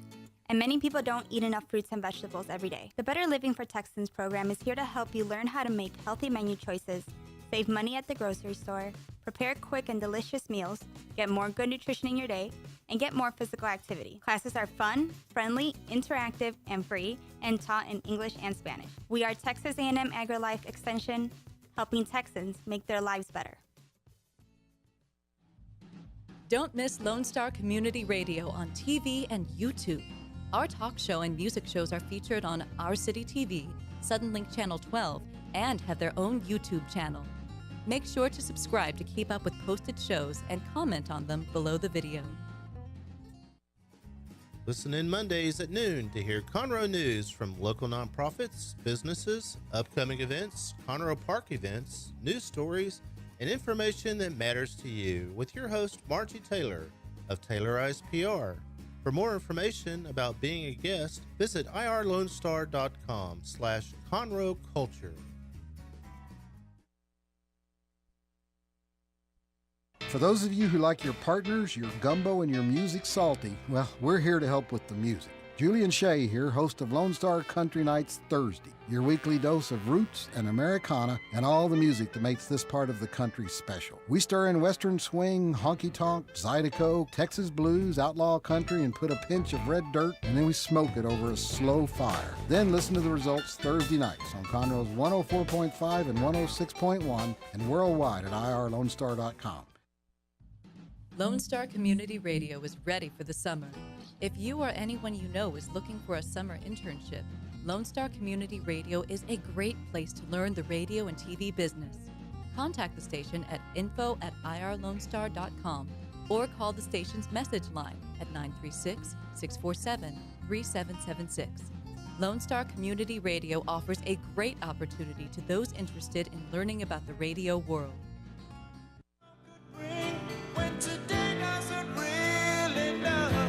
Hello, welcome back. Morning's Lone Star with Dick and Skippy, 10:12 in the a.m. Apparently still 69 degrees out there. Just doesn't want to get any warmer, but still overcast. I'm kind of liking it. You were listening earlier to Lindsayann Anderson with Tailored Teacher. We're going to put all our information on our podcast summary. But yeah, if you have any educational needs for your kids, we're definitely the station to go to. We got answers for everything. But now it's just back to me and Dick. Just the two, the dynamic duo. I guess. Yeah, there we go. So beyond the Denny's getting robbed early this morning, a couple of other things happening locally. I still want to know where I can send my kid off, where I don't have to talk to them. Well, now my school in England was, the old boarding. It was set up like Hogwarts, just obviously without the fun stuff, or more of the Dead Poet Society. So I had my houses. My house was a Wickham house. I had to think about that. And we had our house colors, and we had our common room, and we didn't intermingle with the other houses. We had 4 houses. And yeah, that was wow, that was really different. It was Dead Poet Society without fun Robin Williams to break up the grief. But Yeah, you could always send them off to some Swedish boarding school, I guess. Yeah. You can't put them in a time capsule. I know you'd want to. Why would I want to do that? Just or not. Where you flip the switch and they walk out and 13 years have passed, or you put yourself in suspended animation. Oh. Or 15 years. I mean, I think it's just more of, I wonder how much that costs, and is it worth it? Well, public, for my daughter and my son too, both were in public school. Now my son, he for a couple of years was at HSPVA, the High School for Performing and Visual Arts, the Houston High School that is the sister school to the Fame School in New York, and it wasn't for him. He thought it was, and it wasn't. So he went back to normal high school. My daughter's in Woodlands High School right now. Things seem to be fine and dandy. I think a lot of it depends on the district, the actual school district. Conroe ISD, from everything I've encountered, is just awesome. We Obviously, also go to the best school in the district. this is true, but I haven't heard of anyone like, keep out of Willis High School or something like that. Yeah. They suck. So good, good for the independent school district in and of itself. But yeah, so public schools worked. I grew up Department of Defense or British prep school myself, but all it just did was made me more, sanctimonious than most anyone than I would have been otherwise. What about you? Were you public school? No. Well, I was for a bit, but then we moved. I think it was because of my older brothers and sisters went to public school. My parents just got frustrated with it. So where'd they send you off to again? To a private school. Private school? Yeah.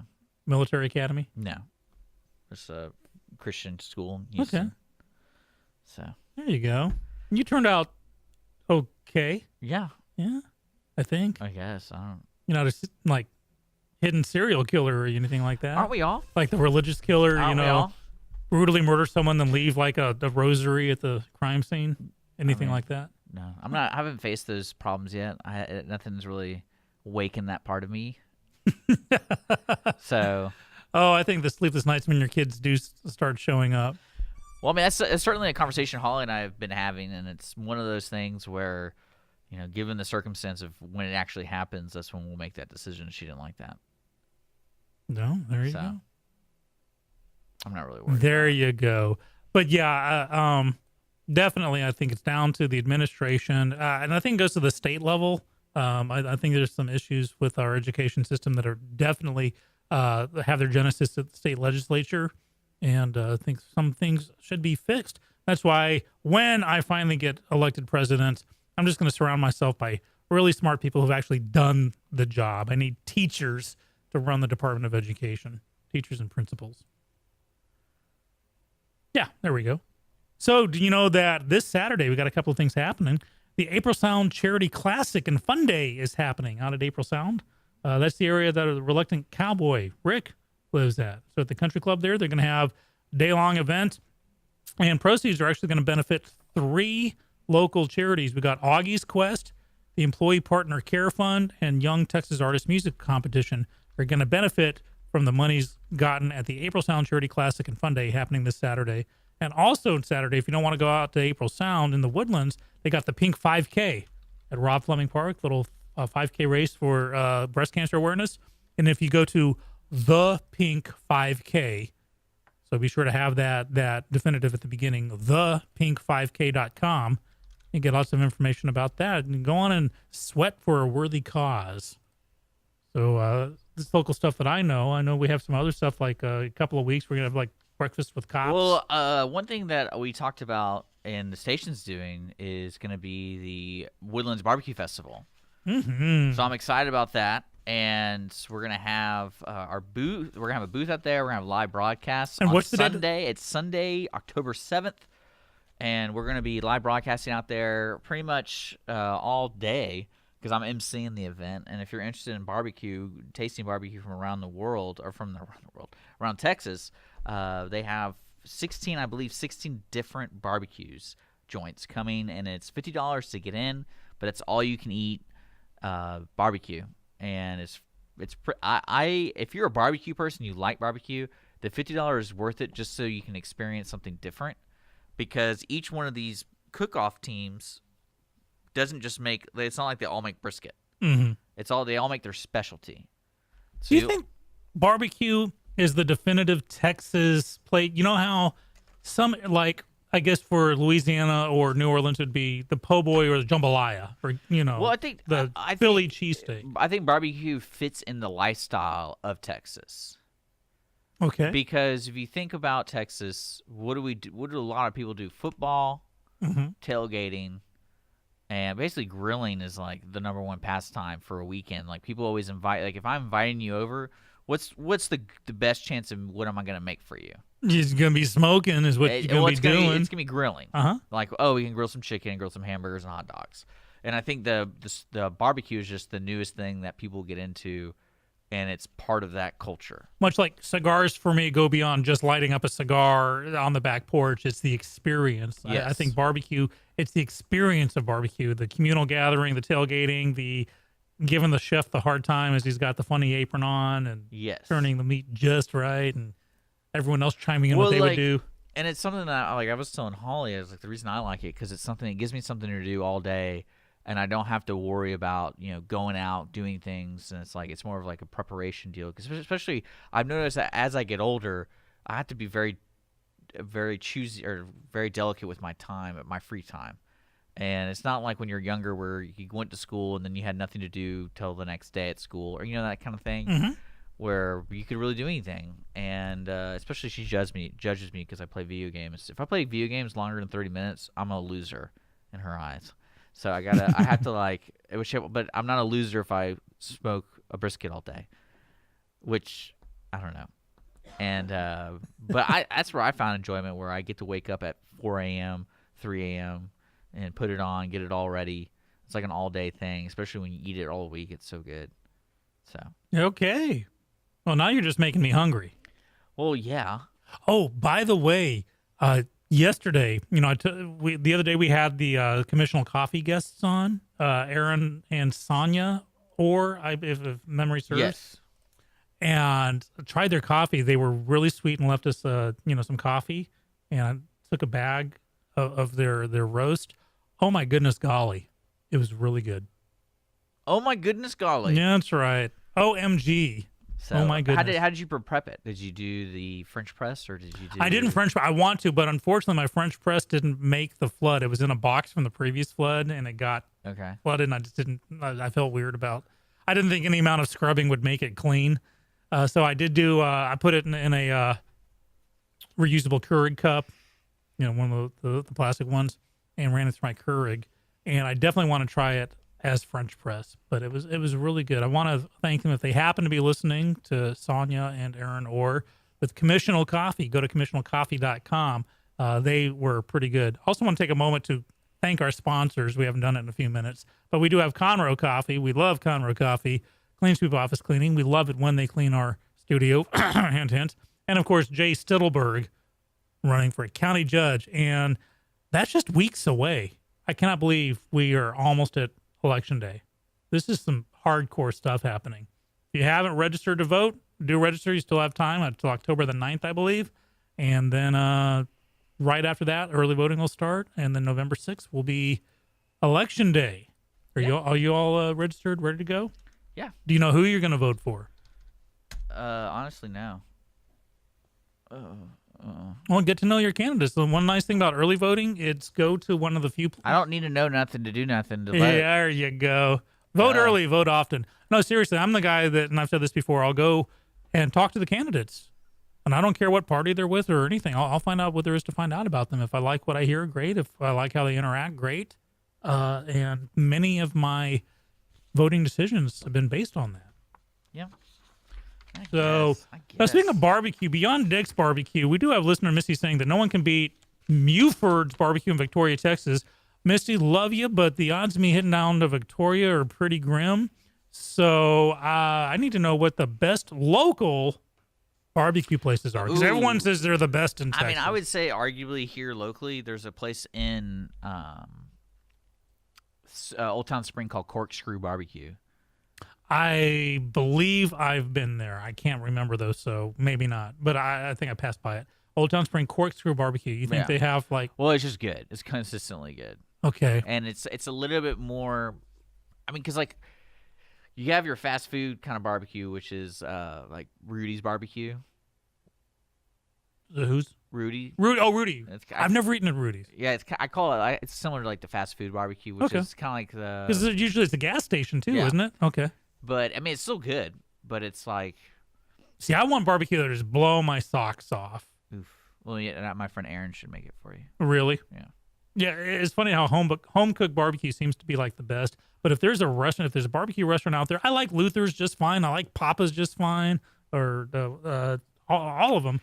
Fine and dandy. The only thing that I would say, if you do a home barbecue, the nice thing is you can immediately eat it, and that's the best time to eat it. Everyone says you should wait an hour, but no, I want to like chop it up right then and go at it.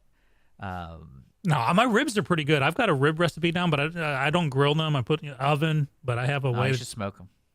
I don't have a smoker. Well, I have one. Can I come over with some ribs and? Yeah. See, I'm also the guy. I prefer pork ribs over beef ribs by far. I don't know why. Who eats beef ribs? Well, they sell them at the store. Yeah, right.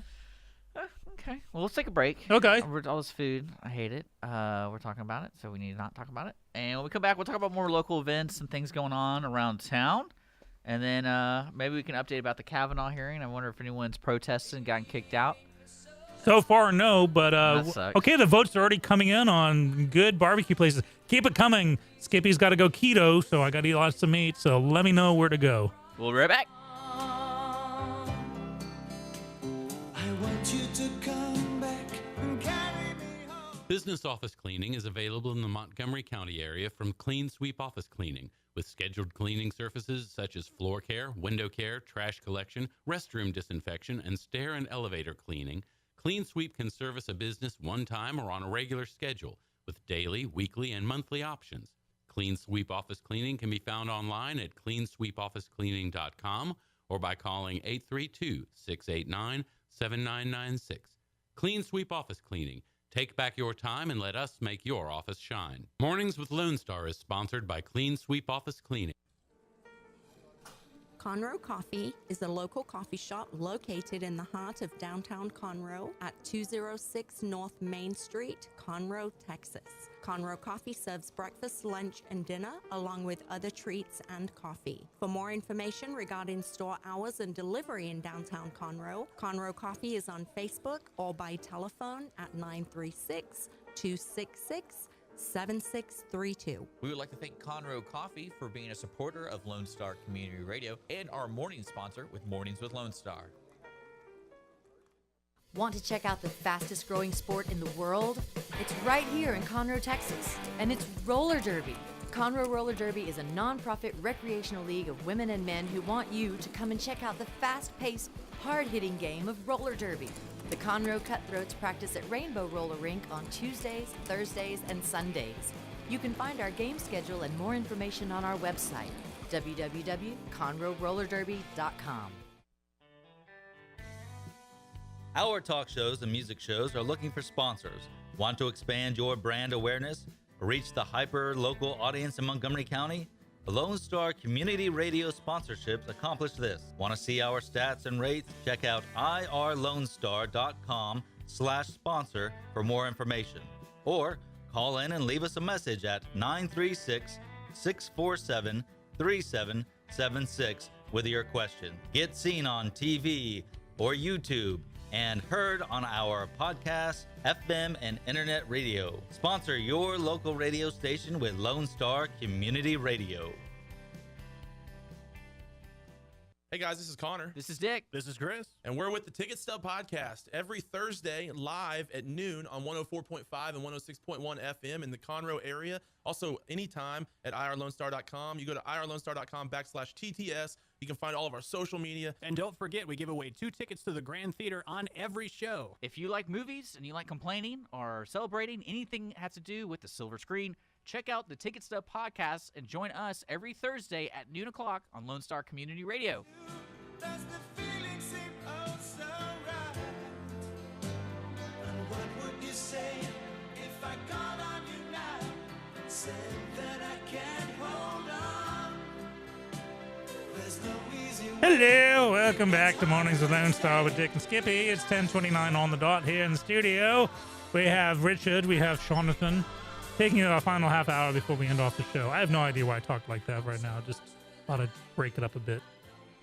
Did you know it was me still? Yes. Okay. I got to work on my fake accents then. So Dick and I are looking at some headlines that some of them are kind of really out there. Now, one thing I want to talk about. Yesterday, I almost talked about this, and I didn't. It was on my list. But there was a news report, and I caught it on Fox News. So, that they, too, did something bad. About Jeremy Piven, the actor, Entourage, Yes. and he was John Cusack's friend in Serendipity. Anyhow, the report was he was emceeing this event about like abuse survivors or something, and he was telling jokes, and no one was laughing at the jokes. He wasn't being found funny, so he goes off on a quote expletive laden tirade against them, telling the audience to go F themselves, looking really bad on him. And this was hitting, I was seeing this on multiple outlets, and I thought, man, Jeremy, sorry to hear this. I was going to talk about it. I'm grateful I didn't, because today, and the source of this was the Daily Express, which is a British newspaper.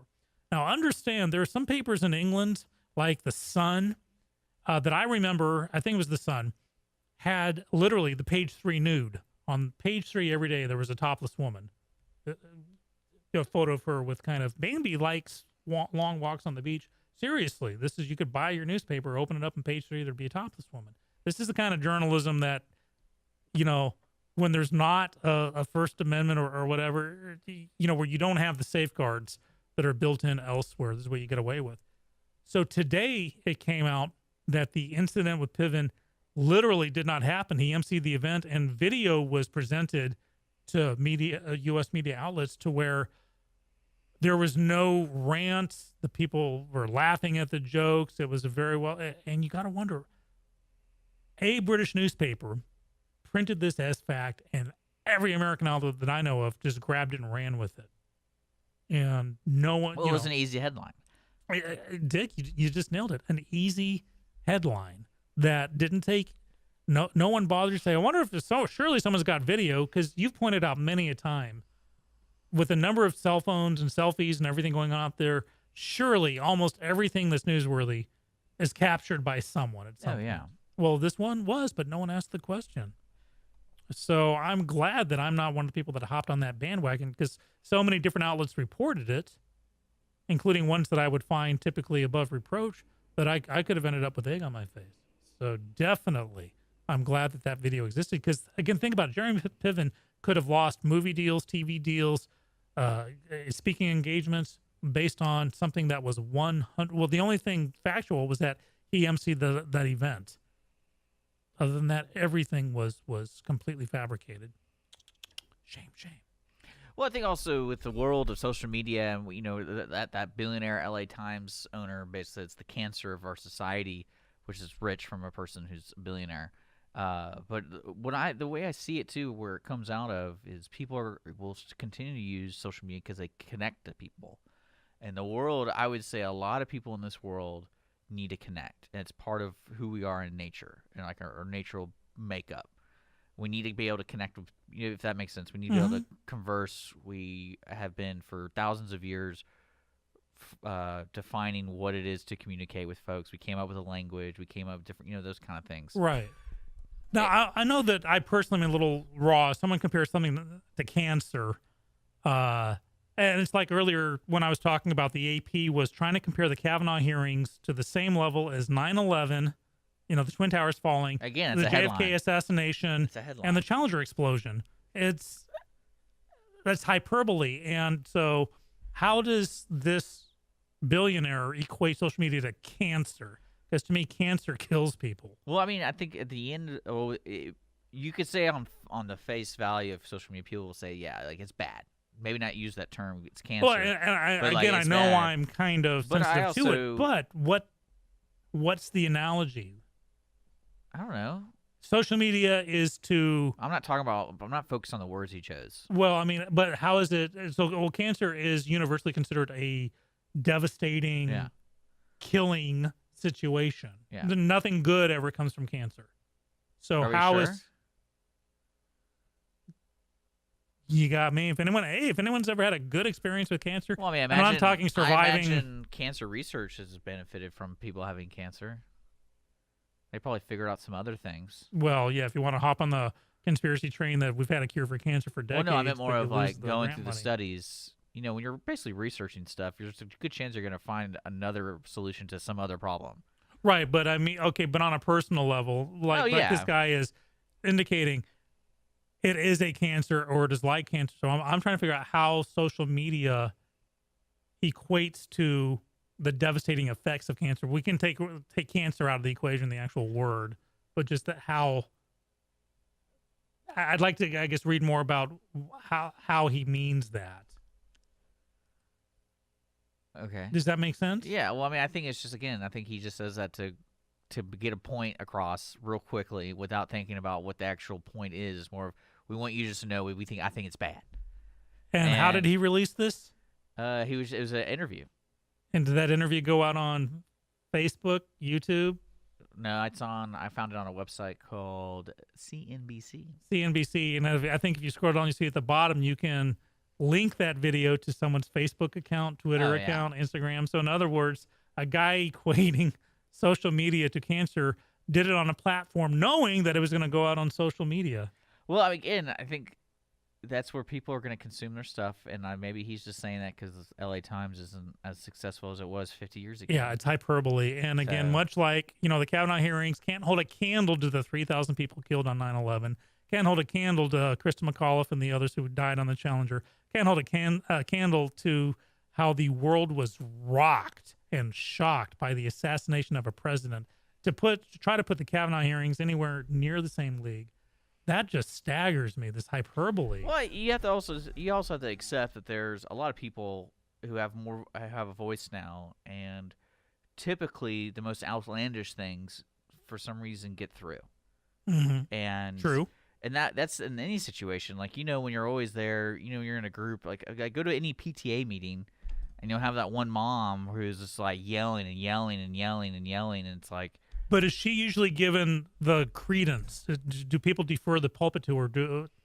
No, but she's the one that's occupying your hearing time too, because she's the one that's loudest. That's the one who's making the biggest, kerfuffle, if that's a word. Kerfluffle. It is an actual word. Look it up. I mean, that's what occupies your time, and that's what social media does. It gives opportunities for those people to be in front of you the most because of how outlandish and how the program Facebook and Twitter works, because people share it because, again, that's what people pay attention to. No, unlike cancer, you can always turn your social media off. Yeah. And that's why I say there's a big I think difference. what will end up happening, too, in your journalism question, because it's always kind of negative. Like, you call it, now we have that term mainstream media.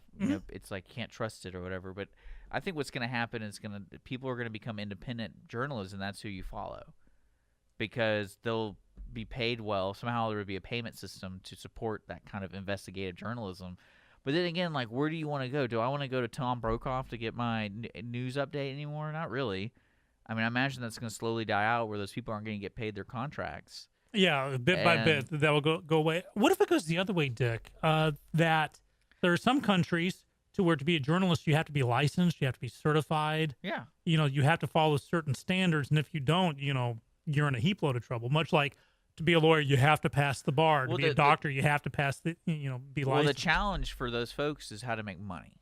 That's the greatest challenge. Like, no one ever thought of being a blogger would make money, but I guarantee you, there's at least one blogger out there who blogs or Instagrammers or YouTubers. Makes money. Yeah, make tons of money. So when you find that way, and especially when that way is easier to find every year for more people, then it's going to become bigger and bigger and bigger and bigger. But much like the bloggers or let's say the YouTube people, that they have to, okay, I need more viewers, so I'm going to hurl myself off a 10-story building into a bowl of Jell-O, and that's where. Or you make a headline like, "Oh, hey, are we going to remember the Kavanaugh hearing like 9/11?" But what staggers me is that wasn't a blogger, that wasn't a YouTuber, that was one of the 3 major wire services in the world.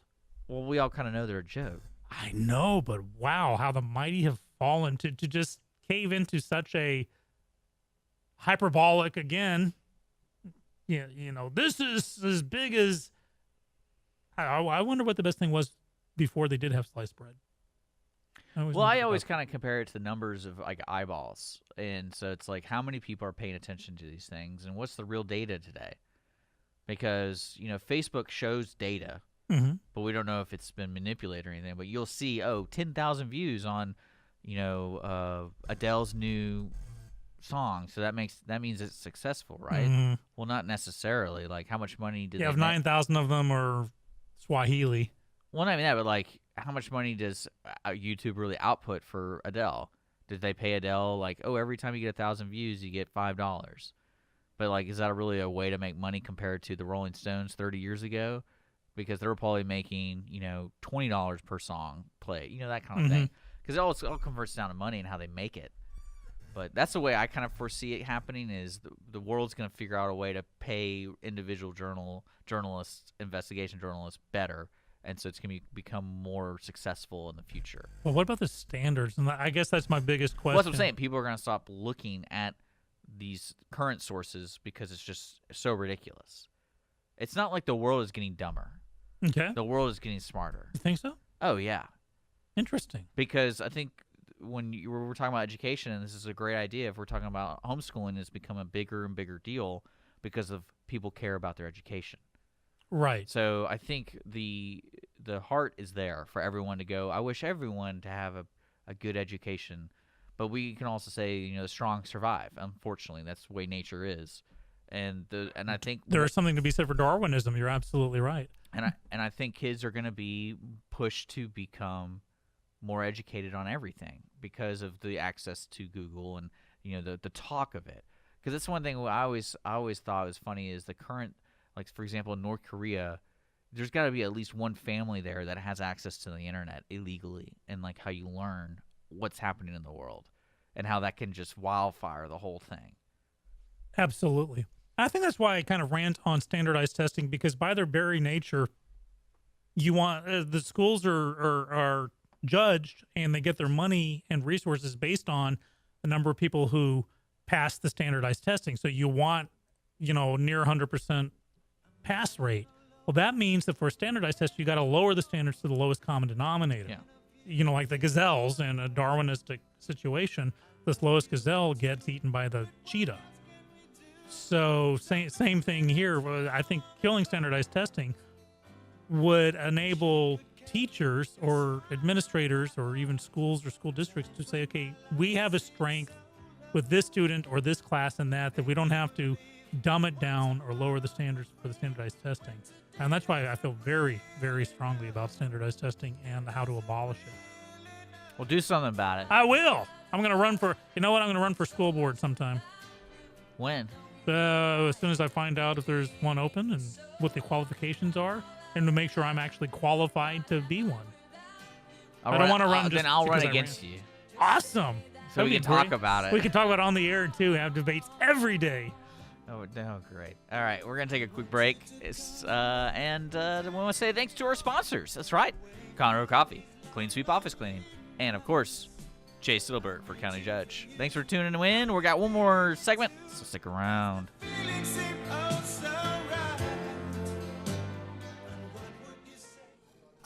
Conroe Coffee is a local coffee shop located in the heart of downtown Conroe at 206 North Main Street, Conroe, Texas. Conroe Coffee serves breakfast, lunch, and dinner, along with other treats and coffee. For more information regarding store hours and delivery in downtown Conroe, Conroe Coffee is on Facebook or by telephone at 936-266-7632. We would like to thank Conroe Coffee for being a supporter of Lone Star Community Radio and our morning sponsor with Mornings with Lone Star.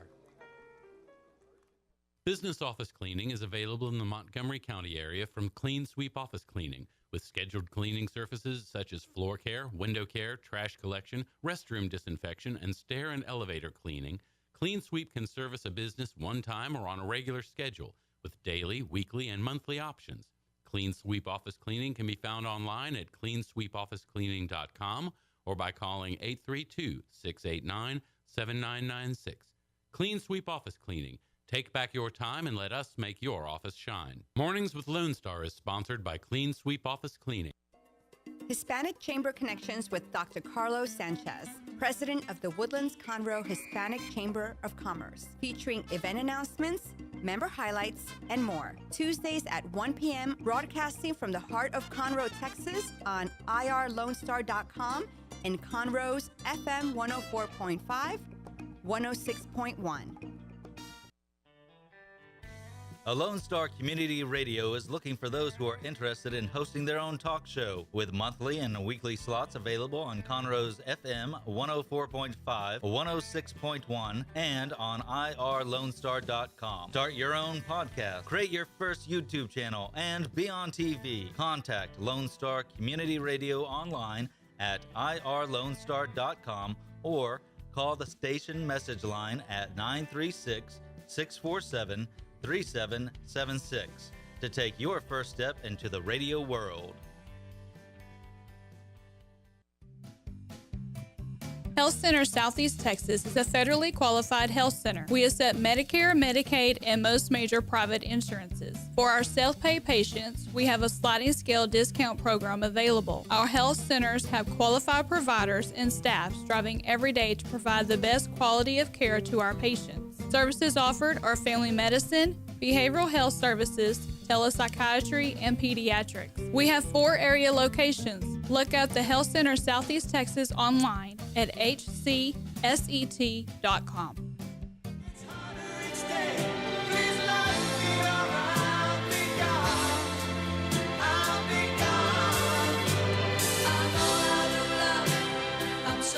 Welcome back. Morning's Lone Star, irlonestar.com. Conroe's FM 104.5, 106.1, and broadcasting live from the LSCR studios. We got 10 minutes left in today's show. Is that all? That's all. Don't forget, for the rest of the show lineup on your community radio station, we got the Ticket Sub at noon o'clock doing a group rewind of Jack Ryan Shadow Recruit. If you've seen the movie, make sure to tune in live and hear everyone's comments on that. And then we have Rick the Reluctant Cowboy. We have actually a new show.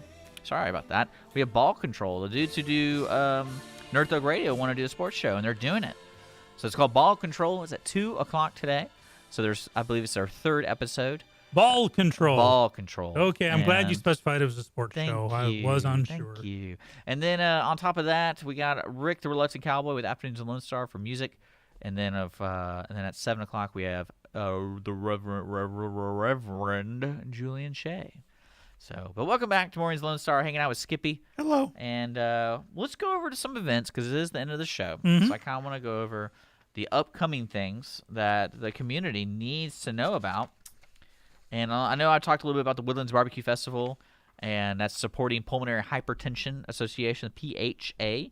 And I'm going to be an MC, so if you are there, you'll see me on the stage introduce some folks.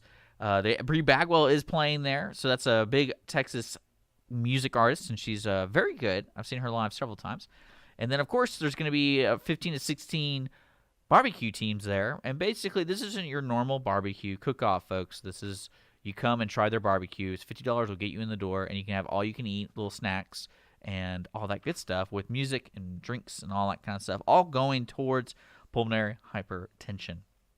If you're a big barbecue fan and you want to get in early, $100 give you a VIP pass, which will be early entry, a lot more stuff, drink tickets, all that good stuff. But more information can be found at thewoodlandsbbq.com. That's thewoodlandsbbq.com.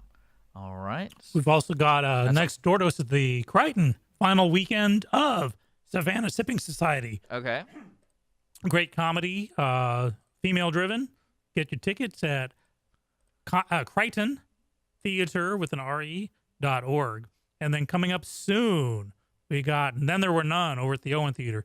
Agatha Christie mystery. You may know it under the old title of 10 Little Indians. And looks really good. In fact, got some people in there that we know. We got Rick the Reluctant Cowboy and listener Dennis in that.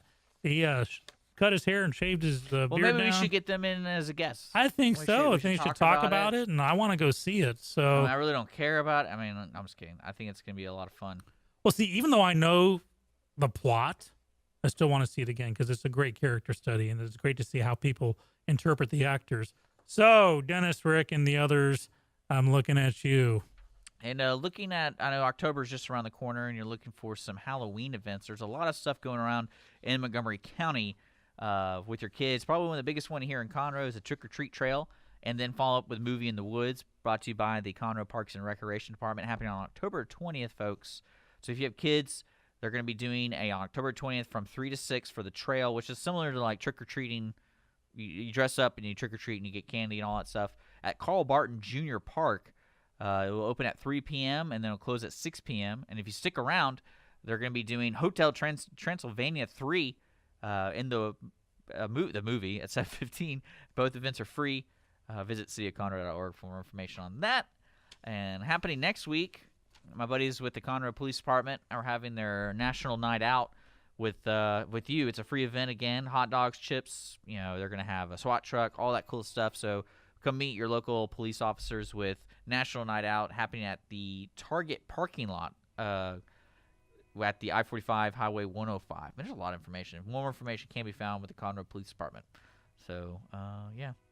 Cool. Well, the story to take us out with some smash and grab thieves in Colorado Springs, Colorado.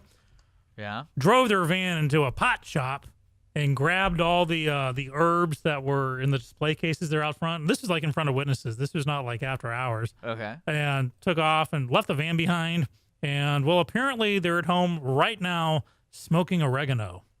Apparently most pot shops don't actually put the real product in the display cases. Really? Yeah. It's like, you see the dessert things at the restaurants where you see the cheesecake. Yeah, I know. Yeah. So, yeah, a group of teens, they smashed a stolen van into a marijuana dispensary in Colorado Springs. The owners of Native Roots told news that they don't put marijuana in the display cases. Yeah, this happened just after 1 a.m. in front of several witnesses. One of the suspects threw a beer bottle at him as he called police. So let's see. We got a beer bottle with fingerprints on it. We got a van left behind with all kinds of DNA. Yeah. Enjoy your oregano, wonderful. Kids. Good luck with it. That's wonderful. Yeah. So, and then it is 10:51. We got to be shutting it down, but I want to let people know we do have some people tomorrow. Do you know who we have tomorrow? I'm going to test him real quick. Yes, I do. Tomorrow on Mornings with Lone Star, Dick and Skippy, which is 104.5 and 106.1 on your Conroe FM dial, worldwide at irlonestar.com, and on your Facebook Live. We have Callie Wardell and Matthew Flores coming in the studio. Callie will be in at 9:30, Matthew will be in at 10. Yeah, they're Callie's with Wardell App Services, and then Matthew is with Rocket, ROCKIT. Like Rocket! Music Studios. So that's going to be good. I'm excited about having those folks on the air. That's going to start around 10:30, but our show does start at 10. Again, I want to let folks know if you want to have an event or anything, email us at mwls@irlonestar.com or visit us on Facebook, Maureen's Lone Star. I do have this folder. I do like talking about events that are coming up. It is going to be a fun weekend. We got local plays going on here in downtown Conroe, music and all that kind of stuff.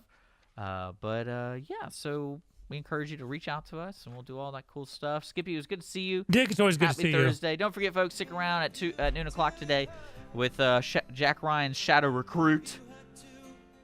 And can't wait. Yeah, with a ticket stub. I know I'm a big Jack Ryan fan. That movie was, I haven't seen Some of All Fears, so I can't say it's the worst. But I've imagined Some of All Fears is Well, I'm going to go back and finish watching season 1 on Amazon Prime of Jack Ryan, because I'm like 4 or 5 episodes in, and I think it's only 6 episodes, right? Something pretty small. Looking good so far. I'd love to talk to you about it. Yes. It is 10:53. Thanks for tuning in. Maureen's Lone Star, irlonestar.com. We'll be back tomorrow at 9 a.m. here on Lone Star Community Radio. For so long.